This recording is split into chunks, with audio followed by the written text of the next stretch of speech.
Hi, Vera here. Hi, Christina.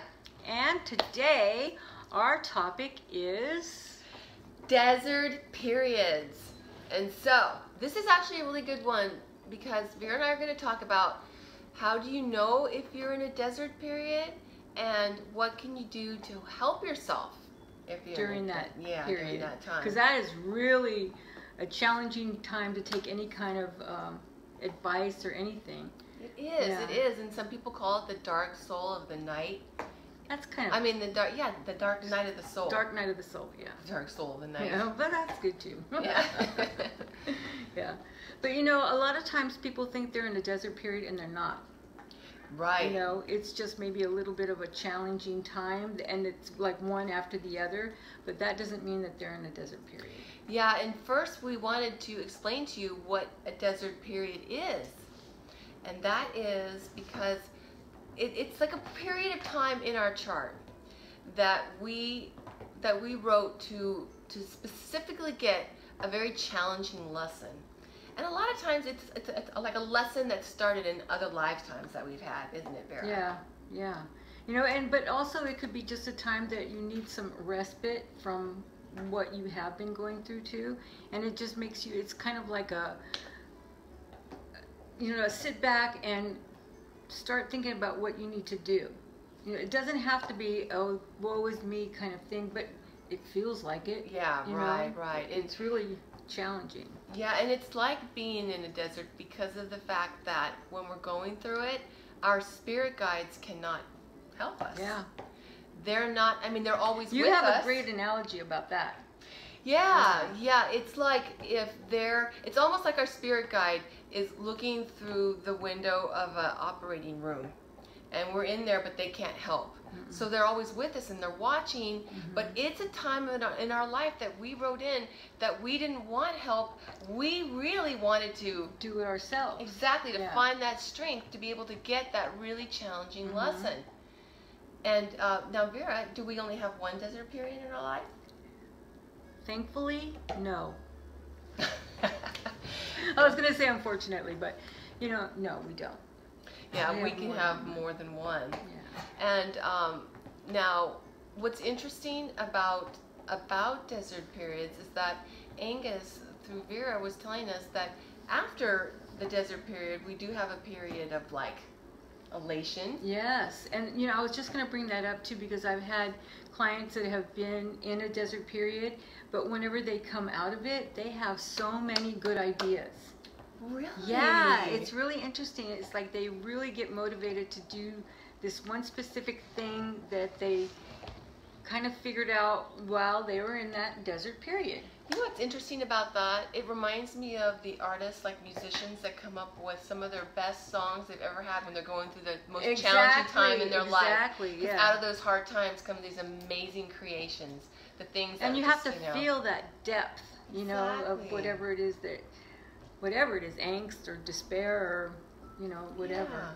Yeah. Now, one of the things that we also wanted to talk about is when one of our loved ones, if we have a loved one who's going through a desert period, can we help them because we're in life? And one of the things that we learned is from Angus through Vera is that what is the effect that happens? He said that whenever you're in a desert period, basically it's like you're wearing earmuffs.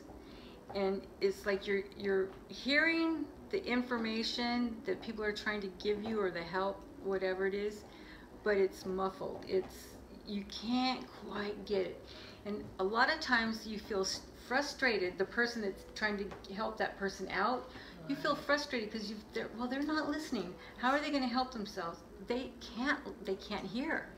Isn't that fascinating? And I think all of us can relate to that. Yeah, like that helped me so much. It's like, oh my gosh. Yeah, it's like we've all had that experience where we have someone that's going through hard times and we're telling them, you know, you're so handsome or you're so beautiful or you're going to meet somebody else or you got value. Can't you see your worth? You know, we say all these things, whatever it might be that they're going through. That reminds me of, remember when Angus, I don't know if you were feeling really bad or whatever it was, but he said, if you only knew, I know we've talked about this before, but if you only knew how we see you or how Mother and Father God see you, you know, you would never think that you didn't look right or Yeah. other than anything but perfect in their eyes, you know, because you're their creation.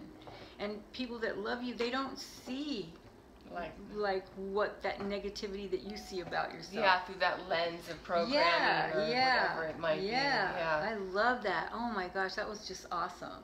Yeah, because I think about that every once in a while. It's like, oh my God, yeah, that makes you feel better. It does. Even you just reminded me of that. It makes me feel so good. Yeah.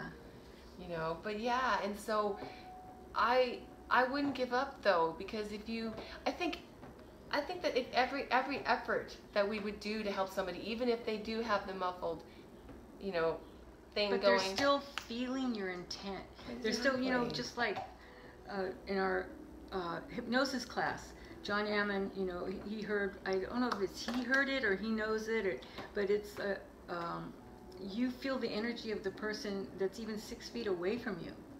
You feel their heart energy. Yeah.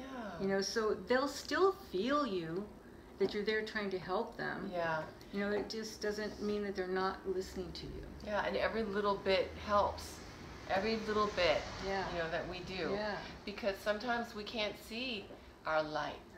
And other people see it for us, you know, and that can help us. Yeah. You know, the other thing I wanted to tell you, though, that is a saving grace when we are going through desert periods, is there is still beings that can help us, even though our spirit guides can't. And guess who those are? Hint, they have wings. Our angels. Yeah. Our angels can still help us, even though our spirit guides can't.